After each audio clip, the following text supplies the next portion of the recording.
اور استغفار ہمارے، آپ کو بتاؤں کہ اللہ تعالیٰ نے ایک ہوتا ہے فطرت کے اندر رکھا ہے، فطرت میں ودیت فرمایا، انسٹالڈ ہے، چپ لگی ہوئی ہے۔ اس کی کیا وجہ ہے؟ اس کی کیا دلیل ہے؟ ہمارا باپ آدم جب زمین کے اوپر اترا، ہم سب کے والد ہیں، اللہ تعالیٰ ان کے اوپر سلامتی کا نزول فرمائے، ہم سب کے والد ہیں، لیکن اترنے کے بعد، غلطی کر لینے کے بعد پہلا جو احساس ان کے دل میں پیدا ہوا وہ کیا ہے؟ ربنا ظلمنا انفسنا وان لم تغفر لنا وترحمنا لنکونن من الخاسرین۔ یہ چپ ان ہے، یہ چپ ہے ہمارے اندر، انسٹالڈ ہے یہ بات ہمارے اندر، گویا یہ انسانی فطرت ہے اور اس کو اختیار کرنا کوئی مشکل نہیں ہے۔ ہاں ویسے تو فطرت کے مطابق اللہ نے دین بنایا ہے، لیکن کچھ چیزیں ہوتی ہیں جو انسان بڑی جلدی اختیار کرتا ہے۔ اللہ کی قسم توبہ اور استغفار ایک ایسی چیز ہے، جتنا مرضی بڑا گناہ گار، جتنا مرضی بڑا اللہ کی نافرمانی کرنے والا ہو، اس کی توجہ ہلکی سی اس بات کی طرف مبذول کروائی جائے، سب سے پہلے اللہ کے سامنے توبہ کر اٹھے گا۔ یہ فطرت ہے، یہ ہمارے باپ آدم کی فطرت ہے، یہ انبیاء کی، آدم کے جتنی اولاد میں انبیاء آئے، آپ اگر ان کے وظائف کے اوپر دھیان کریں تو اس میں بھی گناہوں، اچھا نبیوں کو تو اللہ تعالیٰ کا چیک اینڈ بیلنس بھی ہوتا ہے، لیکن وہ پھر بھی حضرت موسیٰ کا دیکھ لیں واقعہ، مکہ مارا ساتھ ہی توبہ کرنے لگے، نوح نے دعا کی ساتھ ہی توبہ کرنے لگے، یونس مچھلی کے پیٹ میں پھنس گئے ساتھ ہی پکار اٹھے، لا الہ الا انت سبحانک انی کنت من الظالمین، اللہ میں ہی میرا ہی گناہ ہے، آپ پاک صاف ہے۔ گویا، اور اگر آپ اس کو وسیع منظر پہ دیکھیں تو آپ کے ذہن میں وہ واقعہ آ جانا چاہیے خود بخود کہ یہ ایسی اللہ تعالیٰ نے انسانی فطرت کے اندر خوبی رکھی ہے، اور اسی لیے اللہ تعالیٰ نے یہ ایک حدیث کا طویل واقعہ بھی ہے تفسیر کا، آدم اور ابلیس کے مابین جو مکالمہ ہوا تو ابلیس نے اللہ کو کہا تھا اے رب، اور کئی مرتبہ میں ان آیات کے اوپر غور کرتا ہوں ابلیس کے بارے میں جو اللہ تعالیٰ نے قرآن پاک میں نازل فرمائی ہیں، ربی فانذرنی الی یوم یبعثون۔ دیکھیں ابلیس بھی اللہ کو جب رب کہہ کے پکارتا ہے تو اللہ تعالیٰ اس کی بھی سن لیتا ہے، ابلیس کی۔ اور ابلیس نے جب مکالمہ کیا کہ آدم ایک تھا، میں اکیلا ہوں، اب آدم کی اولاد ہوگی، میں اکیلا کن کن کو گمراہ کروں گا؟ برابری ہونی چاہیے، ایکویلٹی ہونی چاہیے۔ اللہ نے کہا تیری نیچر فطرت کا، جیسے ہی آدم کے گھر کوئی بچہ پیدا ہوگا تیرے گھر بھی ہوگا، اس کو کرین کہتے ہیں، وہ ساری زندگی انسان کو بھڑکاتا رہتا ہے۔ یہ مکالمہ لمبا ہے، جس نے تفصیل پڑھنی ہے پڑھ لے۔ اس مکالمے کا انتہا ہے، حضرت آدم بھی سن رہے ہیں، حضرت آدم بھی دعا کر رہے ہیں، ابلیس نے یہ مانگا اور بڑھائیے اور بڑھائیے، اللہ نے کہا تو خواہشات کے ذریعے، تمناؤں کے ذریعے، برائیوں کے ذریعے، اپنے گھوڑے اور پیادوں کے ذریعے، ان کے خونوں میں دوڑنے کی تجھے استطاعت دیتا ہوں، وغیرہ وغیرہ وغیرہ۔ حضرت آدم گھبرا گئے، اللہ مجھے بھی عطا کیجیے، اللہ مجھے بھی عطا کیجیے، تیری حفاظت کے لیے فرشتوں کا نزول ہوگا، کریم تجھے براہ راست نقصان نہیں پہنچا سکے گا، جسم کے اوپر حملہ آور نہیں ہوگا، خیالات کے ذریعے صرف القاء کرے گا، وغیرہ وغیرہ وغیرہ۔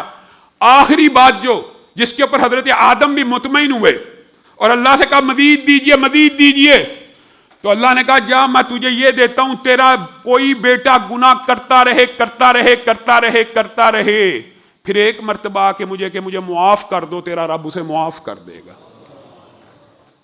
ابلیس اپنے سر میں خاک ڈالنے لگا، یہ کیا ہو گیا؟ قل یا عبادی الذین اسرفوا، اے بندو جو اپنی جانوں پہ ظلم کر چکے ہو، اللہ کی رحمت سے کبھی نا امید نہ ہونا، یہ بلٹ ان ہے، یہ انسان کی فطرت ہے۔ اس کی وجہ، اس کی سب سے بڑی دلیل کیا؟ 100 بندوں کا قاتل۔ وہ آپ نے حدیث سنی بھی ہے، مشہور واقعہ، سب علماء سے 99 قتل کیے ہوئے ہیں، عالم کے پاس چلا گیا، اے اللہ کے بندے گناہ تو بہت کیے، کتنے کیے ہیں؟ 1 2 نہیں 99 قتل کر چکا، بڑا بدبخت اور ظالم انسان ہے، اب اللہ سے رجوع کرنا چاہتا ہے، ہاں اب میں پوچھنے آیا ہوں کہ اللہ معاف کرے گا کہ نہیں کرے گا تیرے جیسے بدبخت کو؟ اگر نہیں کرے گا تو چل میں 100 کی گنتی پوری کرتا ہوں، تو بھی چل۔ اس کو بھی مار دیا۔ اندازہ کریں وہ کیسا شقی القلب انسان تھا، عالم دین کا بھی خون لے گیا، پھر دل میں ندامت. میں یہ کہہ رہا ہوں یہ انسان کی فطرت اور طبیعت میں ہے. اتنا سخت ظالم اور جابر آدمی ہے، اس کی طبیعت میں بھی یہ خیال پیدا ہو رہا ہے. پھر ایک سوچا یہی کیا کر بیٹھا ہوں، پہلے 99 تھے، ایک عالم دین کا بھی خون سر پہ لے لیا. پھر پوچھنے، انہوں نے کہا ہاں فلاں جگہ ایک عالم ہے، اس سے پوچھ. اس عالم کے پاس گیا، اس عالم سے پوچھا. عالم نے کہا میری نظر میں کوئی دین کی ایسا کلیہ نہیں گزرا جو میں تجھے کہہ دوں کہ اللہ تیری توبہ قبول نہیں کرے گا. میرا علم یہ کہتا ہے کہ اللہ تعالیٰ ہر بندے کی توبہ کو قبول کرتے ہیں، لیکن تیرے گناہ بہت زیادہ ہیں.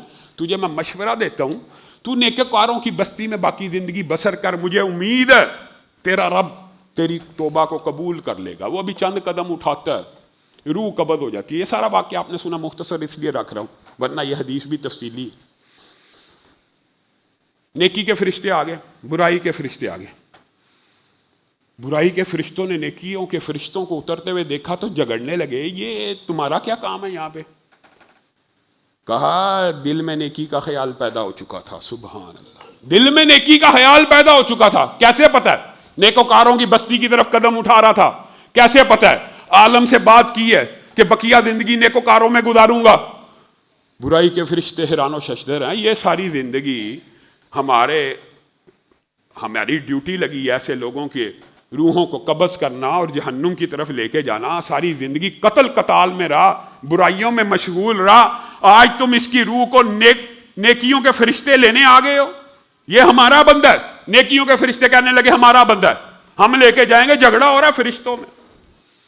اللہ رب العزت نے ایک فرشتے کو انسانی شکل میں بھیجا. دونوں کے ذہن میں یہ بات ڈالی کہ کسی کو فیصل مقرر کیا جائے.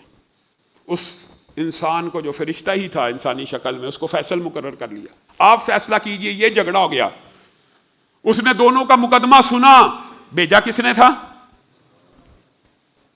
سبحان اللہ، اللہ نے تو بھیجا تھا. مقدمہ سنا اور کہنے لگا میں نے دونوں کی باتوں کا انالیسس کیا ہے. نیکوکاروں کی بستی کی طرف چل پڑا ہے، نیکی کا خیال آ گیا ہے. بستی کی پیمائش کرو، اگر نیکوکاروں کی بستی سے فاصلہ کم ہے تو نیکی کے فرشتے لے جائیں، اور ابھی جہاں سے نکلا ہے اگر برے لوگوں کی بستی سے فاصلہ کم ہے تو برائی کے لوگ لے جائیں. پھر اللہ رب العزت نے ارشاد فرمایا یہ فیصلہ جب ہو گیا تو ابھی تو برے لوگوں کی بستی سے نکلا تھا چند قدم. سبحان اللہ. حدیث کے الفاظ اس 100 بندوں کے قاتل کے بارے میں، اس جیسے گناہ گار کے بارے میں جو ہیں، اللہ کی قسم جب بندہ پڑھتا ہے تو امید کے ایسے دروازے کھلتے ہیں. اللہ کی رحمت کے اوپر انسان کو ایسا یقین آ جاتا ہے اور اللہ سے وہ محبت انسان اپنے دل میں فیل کرتا ہے. اللہ رب العزت نے زمین کو حکم دیا، اب فیصلہ تو ہو چکا جو میں نے اپنے فرشتے کے ذریعے کر دیا. اے زمین نیکوکاروں کی بستی کی طرف سے سکڑ جا، تاکہ میرا بندہ نیکوکاروں کے اندر داخل ہو جائے اور نیکی کے فرشتے اس کو لے جائیں.